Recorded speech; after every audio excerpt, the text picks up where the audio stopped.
Okay. Okay, Arno, we have another section of the secrets for online sessions. Today, you're going to enlighten us about the pre-talk and the induction. Yes.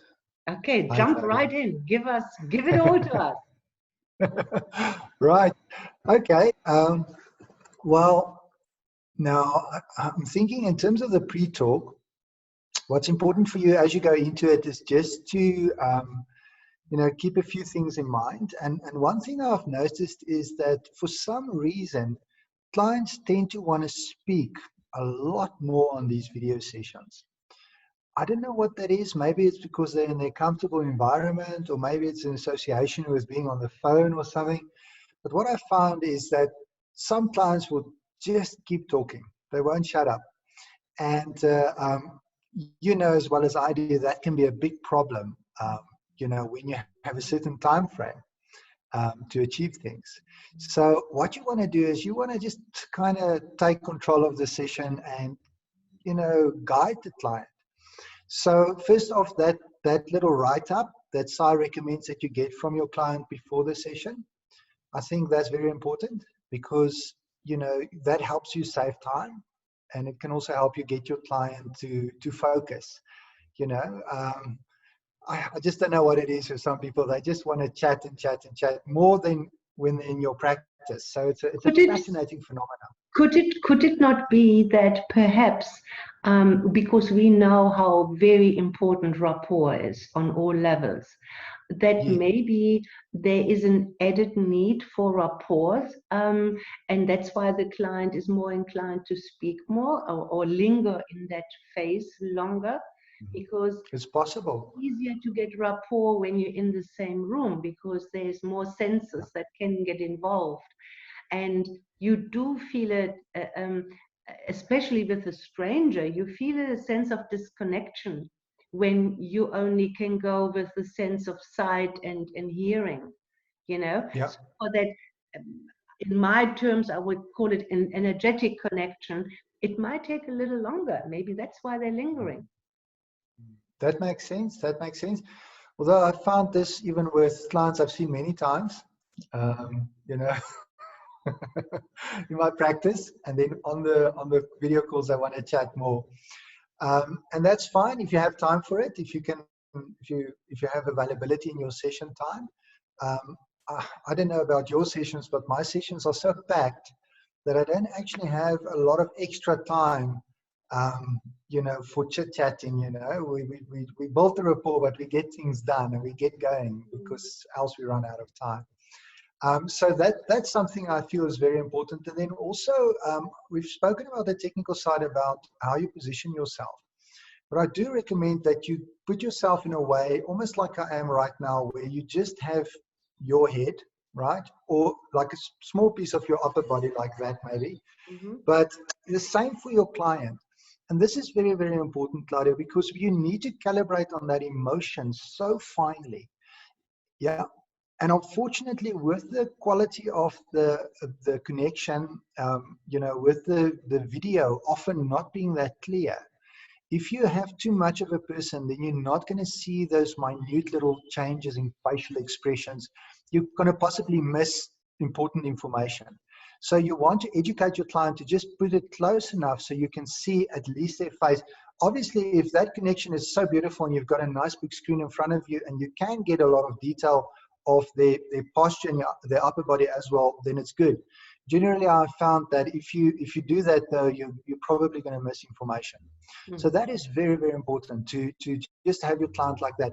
And then also when you start to going into induction, which we're going to talk about just now, it's important to realize that they must be able to see your eyes, right? If you're too far away like that now, then what's going to happen is you're going to lose some hypnotic effect. But if you're up close like this, you're going to get a very different effect.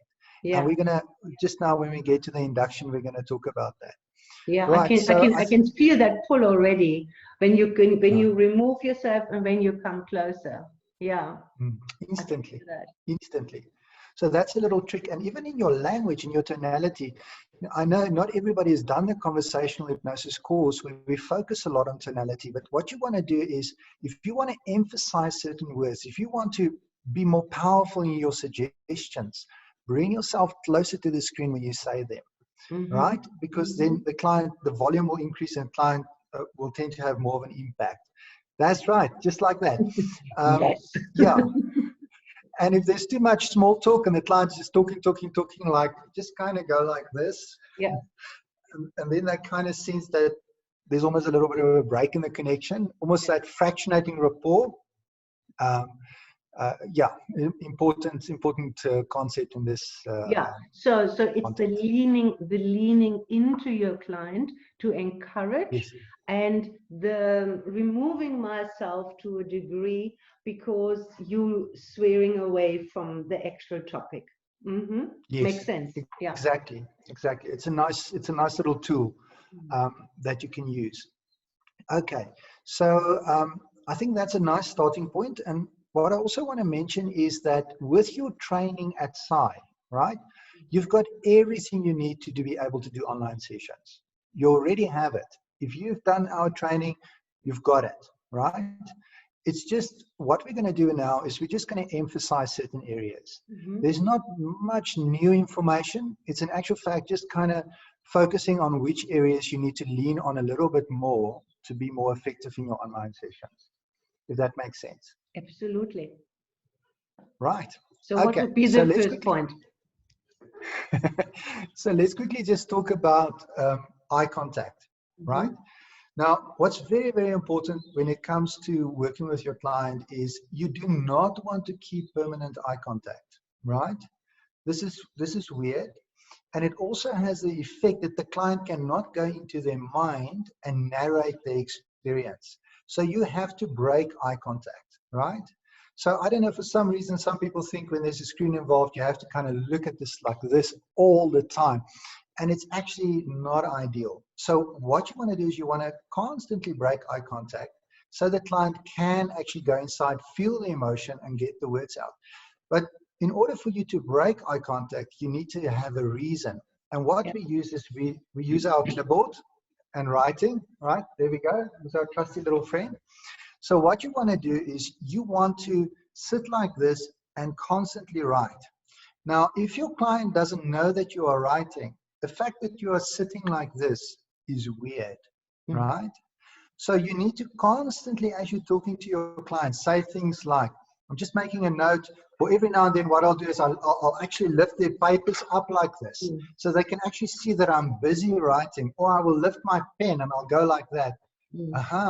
Right, just so that they are aware that I'm constantly making notes. It validates them, it makes them feel it's important, I am writing it down, and at the same time it's an excuse for me not to constantly absorb all the attention with eye contact. I sense another aspect here. I sense also confidence, because if I'm not confident, I tend to lock into you to absorb everything. But if I have the time to look down and make notes, that means I'm in charge. I handle this. Absolutely. So it also helps with that rapport, helps building and setting up that rapport. Okay. Yeah, so let me just quickly see here. Yes, I think in terms of the pre-talk, that is the most crucial things. Again, the chunking process that we teach, RSA, CC2, conversational, more in CC4, analytical pre-talk, it's everywhere. Go through that, use that process. The process, identify the problem, get clear on the problem, chunk down on the problem by asking investigative questions, get that outcome, chunk up on that outcome to get to ultimate goal, and then set up a waypoint. So that is very important. We always do that. If you don't do that, you're not going to have clarity, and the client will be able to move those goalposts. So that's just a little recap, and that's the core and the essence of your pre-talk. If you had your client fill in or send you a little write-up in combination with your chunking, that should pretty much be your pre-talk, except maybe for building a little bit of rapport. Obviously, I'm not talking about a first session. A first session, you will also have to cover misconceptions. So that's a normal. But further, it is pretty much the same. There's not a lot that changes from the one-on-one to this, except you just have to be vigilant that the client cannot see your body, so they don't know what you are doing, right? So if you are gesturing or whatever, like I'm gesturing like crazy here, but you can't see my hands, so you're not even aware that I'm doing that right now. So what you're going to need to do is you're going to need to become a little bit more expressive with your facial expressions, with your tonality, you know, and so on. And that comes with a little bit of practice, just to get that information across. And then remember to make very complete notes, because what you want to constantly do is feed back the client's words, right? Now, this becomes even more important on an online session, because in a physical session, your body language kind of shows the client that you are on board, right? So you are, when you lean in and when you change and when you gesture, they can see all of that and they feel the engagement, right? But on an online session, they don't have that information. So in order to have that additional value in terms of keeping and building that rapport, you want to constantly read back, preferably in their tonality, some of their own words. Remember, that is the ultimate truism for your client. That is the thing they're going to agree with most in this world, is their own words. So by constantly feeding back their own words, what will happen is that you will actually keep them fully engaged. Remember, just because they're paying doesn't mean that you've got subconscious buy-in, right? You have to kind of constantly, inverted comma, sell it, right? What does Roy Hunter always say? What's in it for me, right? That is what the subconscious says. What is in it for me? So you have to constantly motivate as you go through the process, right? And to talk about this, you know, other successes you've had with a similar problem. Refer to those. If you've done conversational, use metaphor. If you've done CC3, use metaphor. It's in our training. Pull the client in and keep them fully engaged. The last thing you want, if you get this situation where the client's sitting there, they don't know what to say, and you're sitting here with a mouthful of teeth, you don't know what to say, you are breaking rapport very, very quickly, right? That is bad. That is bad. If that happens, it's going pear-shaped. So what you need to do is the instant you feel or sense that's going to happen, or it's starting to happen, have something ready to say, right? Even if you have a few, we call them canned sentences, canned meaning they come in a can, right?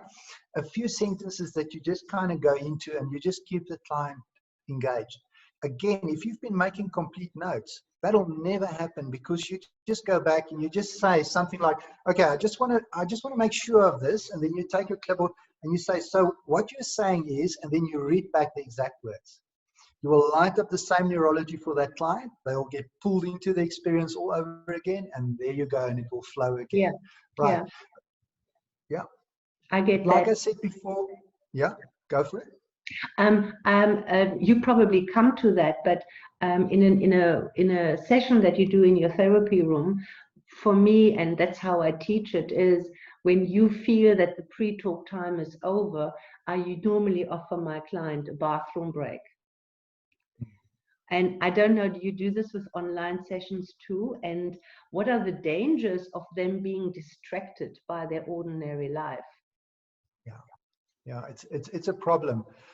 That's why what you want to do is, even right in the beginning, even before you get into too much detail, or once they're comfortable enough, you need to get information about the environment. They need to tell you who else is in the house, where they are, what's happening. Remember, we mentioned that in a previous recording, that if there's like a partner in the next room and they can possibly hear them, you're not going to get that result, because they're not going to feel comfortable enough to talk to you. So that is where it's very, very important to have a little bit of background information. So if you know your client is, for instance, in their bedroom and the bathroom is right there, you know, then that's perfect, because there's no distractions. But if you know they're going into the house and the 2-year-old's there and everybody's there, yeah, then it becomes a little bit more tricky. And not even just people. I mean, you go past the kitchen and you realize you haven't unpacked the shopping, or you're being reminded of what to cook later, or the washing needs to be hung up, or the animals need to be tended to. I think that could be a bit of a problem, because they get out of what you have now set up so carefully, and they kind of can step out of this in that time. Yeah. Now, an easy way for you to be able to handle that is if you see your client come back and they're distracted, right? First thing to do is address it, because if you ignore it, it's not going to go away, right? So address it kind of in a respectful way. Say, everything okay? You look a little bit distracted. And then the client, let them explain to you, okay, no, this happened, that happened, or whatever. And then you acknowledge it, you talk a little bit about it, like 30 seconds, and then you take your trusty old clipboard again, and you feed back their last set of sentences before they went for a bathroom break. Yeah. And instantly you'll pull them back in, yeah. right? So that's a clever way for you to be able to go as if there was no distraction, no break in between. Good. Thanks for clarifying that. That's how I would handle it too. Yeah. All right. So we have overcome this. We pre-talk them. We clear on the issue, the outcome, the waypoint. We kind of feel that we have the right rapport with them. We feel that they're ready for the induction, and then we go into that. Yeah, absolutely. Now, I think what we should add is, I'm not sure in practice how different practitioners necessarily transition from the pre-talk into the induction, but I do feel that it shouldn't be a sharp break, right? Because what happens is if the client goes, especially a new client, if they go in their mind, okay, now it's going to happen, then there might be resistance, right? There might be a little bit of fear. There might be a little bit of something. So in my practice, what we normally do is we start transitioning into induction long before induction, right? We're already inducing trance throughout, right? So that by the time we get to induction, they are so comfortable that it's a natural progression. But if you go, are you ready? We're going to do it now. then you're making a mistake, because you are actually putting a sharp break between pre-talk and induction. Yeah. And that shouldn't happen.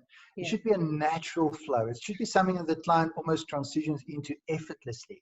Yeah. Now, this is, there's something you want to add, Claudia? Oh, well, I'm just trying, in terms of online, and you not really being in charge of where they are positioning themselves. So basically what I'm hearing you say is that you ask them, even in the pre-talk, already to position themselves, so that their body, wherever they are, in the position they will assume throughout the actual session.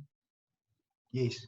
Now, what I do is normally, I don't put it quite like that, but I put it in a way that they, for instance, I'm sitting like this, and now this is pre-talk, and I make sure the client can just lean back for induction. So I set it up, so make yourself comfortable so that when we do hypnosis, that you can just sit back. So that is similar as in my practice, where they can just lean back in the chair. And that tends to work beautifully. It's like you say, if they now have to start finding another spot to sit or find a place to now get comfortable for induction and for hypnosis, then you're actually breaking the momentum. And you want to keep that momentum. It must almost be an effortless flow. Yeah. Some clients actually sit in an office chair, like a high back with a support office chair that some of them can recline a little bit. And that is beautiful for me. Right? If they use that, that is perfect, because they're already there, they're already ready, and everything is in place. It's different for different people, right? Sure. But even in a normal one-on-one sessions, I find sometimes, because I'm using an old-fashioned recliner, which I think I might change in the near future, because the break between I'm going to recline you now. And we haven't been reclined, but now we are reclining, is a suggestion, is a statement in and by itself. And what I'm losing sometimes is the opportunity, because although it's a very comfortable chair, when you're not reclined, you're not as comfortable as you would be when you are reclined. And sometimes hypnosis happens in the pre-talk, or you do it intentionally. And I find, what a pity that my client isn't reclined right now, so that I can just go for it, you know? Yeah, absolutely. Absolutely. Yeah, my practice, I've recently changed furniture over here, but these chairs that used to be here is actually not very comfortable. The clients sit fairly straight up, and we go for it right through like that. We don't recline or anything like that. But like these ones that can recline a little bit, I would actually have the client already sit back and relax even early on, during the process. And I'm not necessarily going to push for reclining. I think it's a nice thing, and I know people spend a fortune on a therapy chair that can do amazing things. But remember that in hypnosis, you don't necessarily want your client too comfortable. Because they fall asleep, yeah. And especially at their own home, eh? If an online session, if they, some clients will just go and lie on their bed and they lie flat on their back and they put the phone on the side. And then you have to say, you know what, let's just sit up. Hypnosis works better sitting up, right? Because what you're going to get is snoring. And I learned the hard way, where this person is lying flat on their back or even a little bit on their side. And before you know it, they're snoring and they're fast asleep. So remember, the bed and the posture and everything is an inferred suggestion to the mind and body that it's now time to go to sleep. So just kind of keep that in mind, and also keep your time zones in mind. Often with online sessions, especially with overseas clients, when it's during the day here, it can be at night for them, right? So if it's in your office hours, it might be late for them, right? And also factor that in. If they get too comfortable, then you're definitely going to have people fall asleep. So yeah. Cool. And the obvious, of course, that now that we go into colder times, that you have the blanket nearby and things, so that, yeah, all of that needs to be set up. Okay, I mean, I think we talk enough about this in our courses, and I think everybody is aware of those things. All right, so is there anything else that you want to mention about the pre-talk? I think that's about it for the pre-talk. It feels in place, I do feel, though, that just for our practitioners, that you can be confident, right? Your training has got everything you need. It's adequate. Everything's in there. The only way you're going to transition into online sessions is by doing it, right? Yeah, some people are looking for additional tools, additional information. That's not necessary. You don't have to reinvent the wheel for online sessions. You actually already have the skill set. All you now want to do is just kind of fine tune it to your specific style and to the medium, be that a laptop or a phone or whatever, the communication channel. And then also, and I think this is important to add to the pre-talk, is that sometimes you'll get little glitches on the connection. And then you'll lose their voice for a little while, right? And what you want to do is, they might say something very important right there, and people forget. So you might say to a person, just repeat that, and they might not even, especially if you're already inducing trance, they might not even remember what they just said, right? So what you want to do is you want to keep those complete notes. So then you go back, you say, we were talking about this, and we're discussing that, and then just repeat that.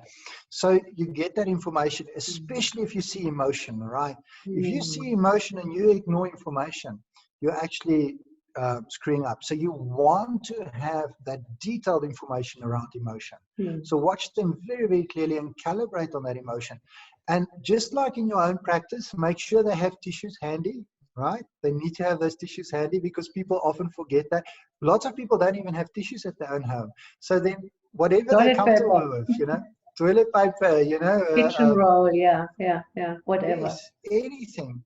Yeah, and then what I also find from some of our practitioners is that they are a little bit wary of engaging the emotion because it's an online session. So I think it's important for you to acknowledge and respect that wariness inside of yourself if you have it, and don't push for emotion right off the bat, but transition into it. Do keep in mind, though, that you need that emotion. If you're not going to engage deep and strong emotion, you're not going to get the results, right? The results will be less there. So if you're not comfortable, transition into it, but do have that goal in mind, to have your client experience that strong and deep and intense emotion. And before, you know, we have that multi-session approach. Before you get to analytical session, right, make sure that by then everything is set up. You know that it's a stable connection. You know the connection with this client's always stable. You do not want to do regression therapy and have the connection drop in the middle, and you know, that's not ideal, right? But regression therapy, it works fine. Everything works fine. The spiritual sessions, parts, regression, all of it flows beautifully in online sessions. What do you do about the idiomotor signaling? Claudia, I don't do idiomotors with online sessions, just because if I get them to have their hands visible, I have too little detail on the face, right? So what I want to do is I want to actually just set it up with a nod and a shake of the head. That's it. That's what I've got. That's what I use, and it works perfectly. Yeah, somebody has asked me that before, to maybe position the hand somewhere where you can see it. But then their posture changes, and then it's awkward, and then the emotion doesn't flow the way it should because of that mind-body connection. Okay. So for me, definitely idiomotors, better just with a nod and a shake. I know a lot of people are very fond, and they really love using the idiomotors, and it's good because idiomotors are so important.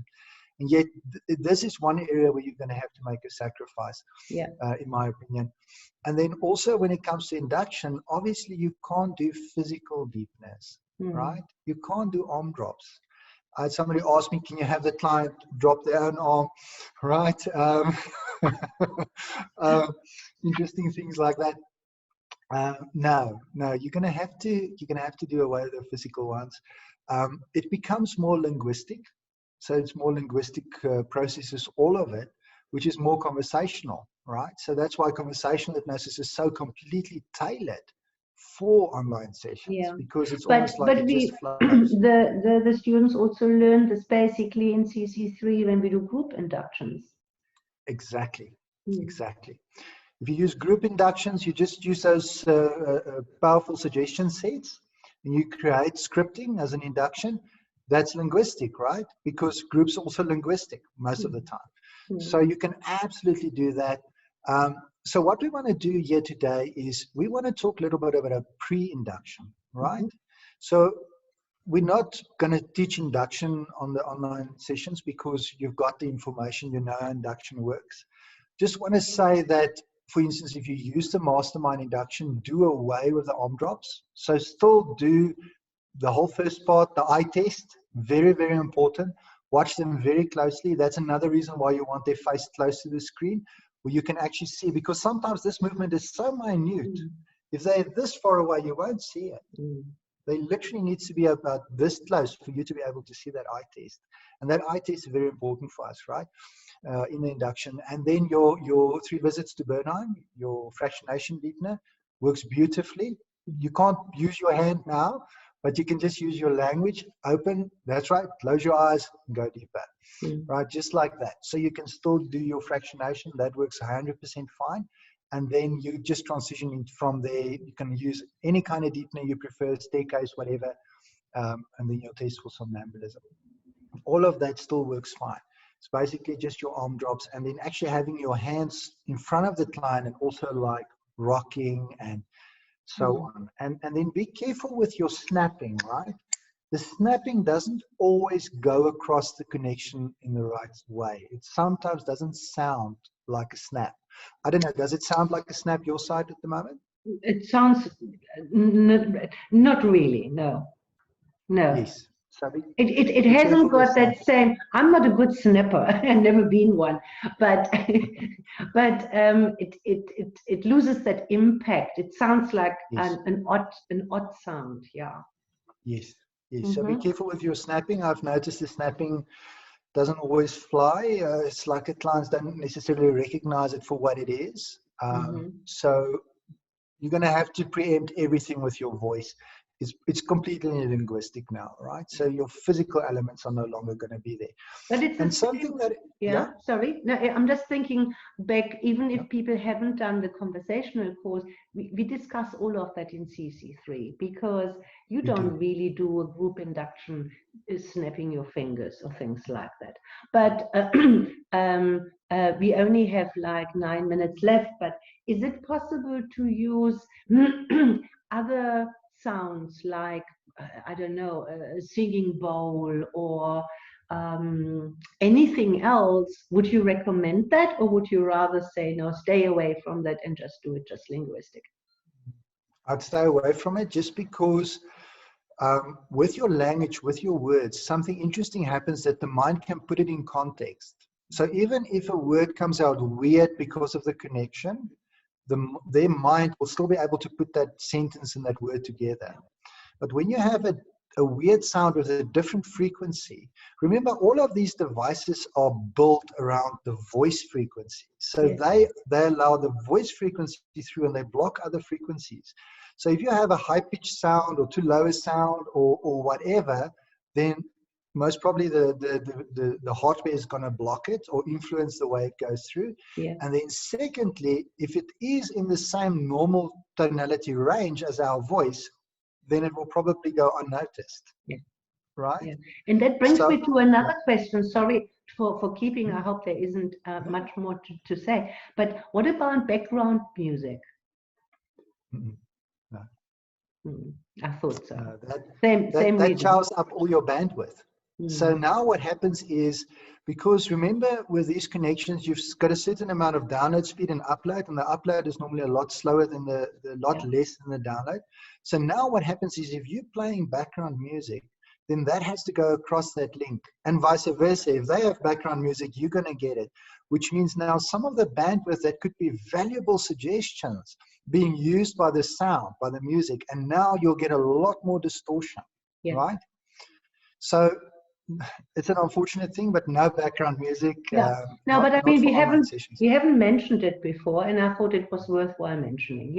It's very important. Thank you for that. Thank you for.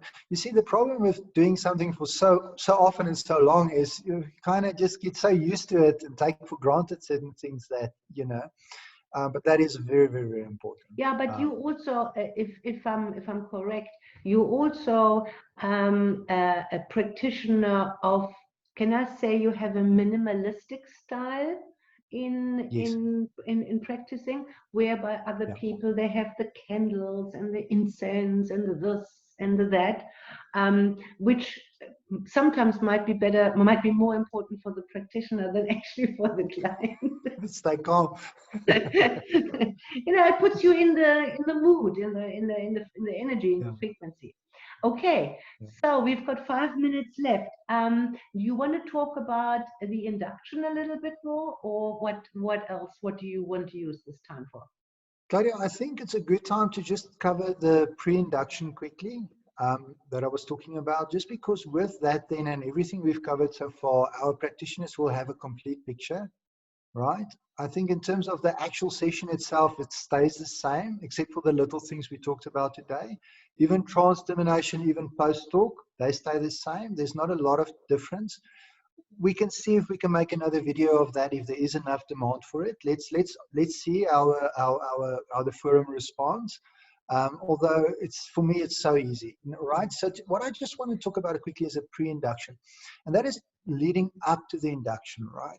So what you want to do in order to get your client already starting to go into trance, what you want to do is you just want to make sure you move yourself a little bit closer, like I am right now, and then you start taking yourself into trance. Can you see the trance? Right? As I take myself into trance. And then as you take yourself into trance, you pace the client's environment. Now, obviously, the more you know about the client, the easier it will be for you to induce hypnosis, right? So let me just take that from the top. You're now talking, and now you want to start inducing trance.